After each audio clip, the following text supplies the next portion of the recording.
Hello everyone, welcome back on my YouTube channel. आज हम बात करने वाले हैं कंज्यूमर बिहेवियर में व्हाट अफेक्ट्स कंज्यूमर बिहेवियर।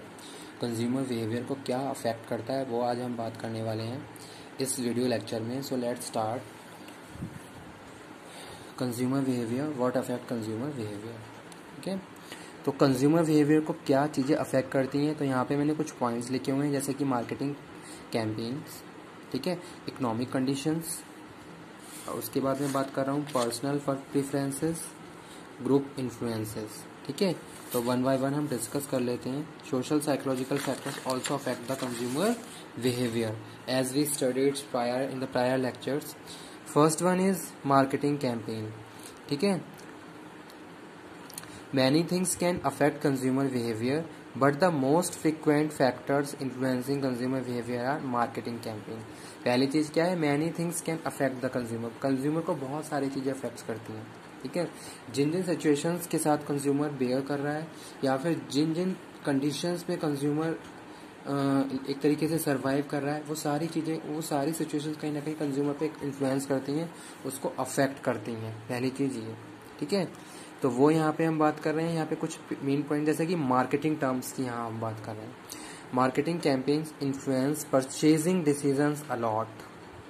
ठीक है, if done right and regularly with right marketing message they can even persuade consumer to change brand user as a reminder for product services that need to be bought regularly but not necessary on customer top of mind. ठीक है, अब पहली चीज़ क्या है, marketing terms की यहाँ पे बात कर रहे हैं। कंज्यूमर, तो जो कंज्यूमर है, कंज्यूमर को मार्केटिंग के बहुत सारे कॉन्सेप्ट क्या है, इन्फ्लुएंस करते हैं। ठीक है, तो यहाँ पे हम बात कर रहे हैं इन्फ्लुएंस परचेजिंग डिसीजंस अलॉट। बहुत सारे परचेजिंग डिसीजंस हैं जो उसको इफेक्ट करते हैं, तो वो यहाँ पे हम बात कर रहे हैं परचेजिंग डिसीजंस की। ठीक है, अब जैसे सपोज मैं मार्केट से कोई प्रोडक्ट परचेज करना चाहता हूँ, कौन कौन से फैक्टर्स मुझे इन्फ्लुएंस कर रहे हैं। ठीक है, जैसे सपोज मैं बात करूँ मार्केटिंग्स की, एडवर्टीजमेंट की बात कर रहा हूँ, तो सबसे ज़्यादा जो कस्टमर है एडवर्टीजमेंट से इन्फ्लुएंस होता है। ठीक है, क्या एडवर्टीजमेंट्स को उसने देखा, एडवर्टीजमेंट ने उन्हें परसुएट किया, उसने फाइनली परचेज कर ली, एक्सपीरियंस कर रहा है। ठीक है, तो वो सारी चीज़ें कहीं ना कहीं उसको इफ़ेक्ट कर रही हैं। दूसरा, रिमाइंड कर रही हैं कि हाँ बार बार आप उन्हीं चीज़ों को परचेज करें, एज अ रिमाइंडर काम कर रही हैं। ठीक है, तो वहाँ उस तरीके से भी क्या है, कंज्यूमर के बिहेवियर को वो इन्फ्लुएंस कर रहे हैं।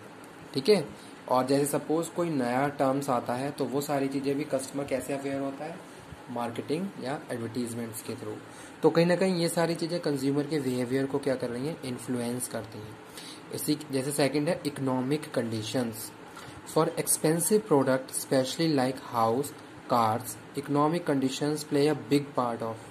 ठीक है, इकोनॉमिक कंडीशन क्या करती है, बिग रोल प्ले करती है। जैसे सपोज आपने कोई नया घर खरीदना चाहते हो, अब नया घर आप ऐसे तो मिल नहीं जाएगा, वहाँ पे आपको एक ह्यूज अमाउंट स्पेंड करना पड़ेगा। ठीक है, तो उस केस में हम बात कर रहे हैं किसकी, इकोनॉमिक कंडीशंस की।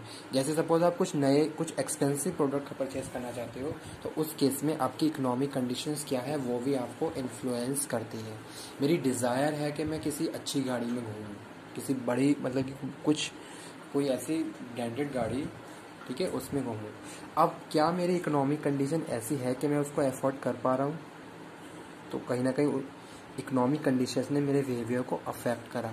ठीक है, A positive economic environment is known as make consumer more confident, willing to indulge in purchase irrespective to them personal financial liabilities. ठीक है, अब यहाँ पे हम बात कर रहे हैं किसकी, positive economic environment known as make consumer more confident willing. ठीक है, अगर आपके हिसाब से आपकी इकोनॉमिक कंडीशन अच्छी है और आप उन सारी चीज़ों को परचेज कर पा रहे हो, ठीक है, तो वो यहाँ पे हम बात कर रहे हैं बहुत कॉन्फिडेंटली, विलिंगली आप क्या करोगे, उन सारी चीज़ों के लिए परचेजिंग शुरू कर दोगे, क्योंकि आपको लग रहा है कि हाँ मेरे पास भरपूर फंड मेरे पास प्रॉपर है, मेरी कंडीशंस इस लेवल पे है कि हाँ मैं ऐसे प्रोडक्ट को परचेज कर पाऊँ। तो कहीं ना कहीं जो इकोनॉमिक कंडीशंस होती है ना, वो भी हमारे बिहेवियर को इन्फ्लुएंस करती हैं। ठीक है, कब किस सिचुएशन में किस तरीके से रिएक्ट करना है। जैसे सपोज कोई ऐसी कंडीशंस जहाँ एक ऐसी क्रिटिकल कंडीशन जहाँ हमें कोई प्रोडक्ट परचेज आ गया लेकिन हमारे पास पैसे नहीं है, उस केस में क्या करेंगे, हम अपनी जो भी हमारी वांट है, डिज़ायर है, उसको दबा लेंगे, ठीक है, क्योंकि हमें पता है कि ये हम अफोर्ड नहीं कर पा रहे according to our income level, ठीक है। तो वो यहाँ पे हम बात कर रहे हैं इकोनॉमिक कंडीशंस की। नेक्स्ट हम बात कर रहे हैं personal preferences. Personal preferences also affect consumer behaviour, ठीक है। आपको क्या अच्छा लगता है, आपकी क्या लाइकिंग है, आपकी क्या डिसलाइकिंग है, आपकी पर्सनैलिटी पे क्या चीज़ सूट करती है, ठीक है। वो सारे फैक्टर्स भी हमारे कंज्यूमर के बिहेवियर को इन्फ्लुएंस करते हैं।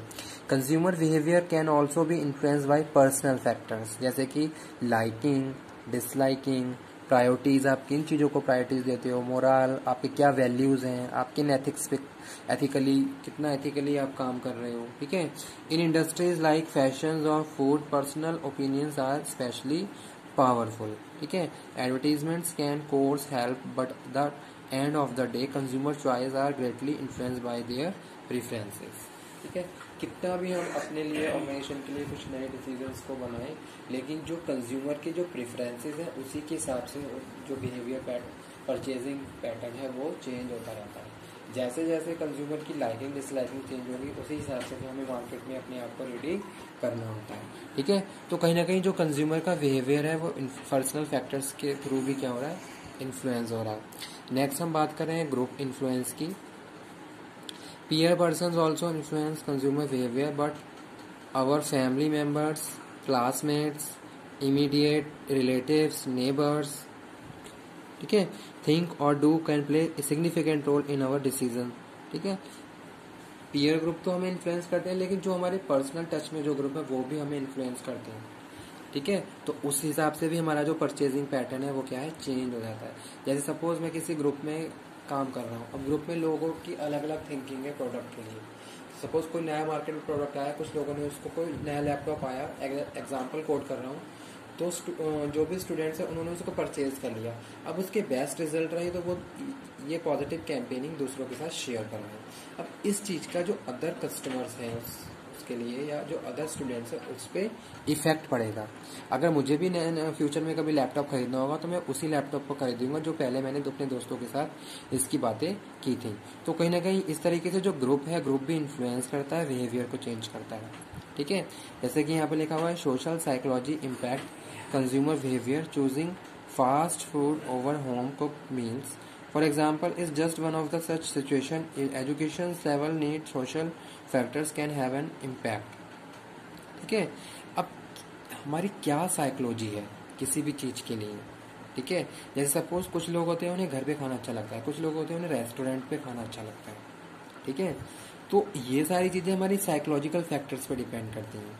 अब जो मार्केट है, मार्केट में का जो टर्म्स है, तो उसमें प्रॉपरली हमें कंज्यूमर के हर एक एस्पेक्ट को स्टडी करना पड़ेगा कि कब किस सिचुएशन में कंज्यूमर को किस तरीके से प्रोडक्ट चाहिए, किस तरीके से सर्विसेज चाहिए।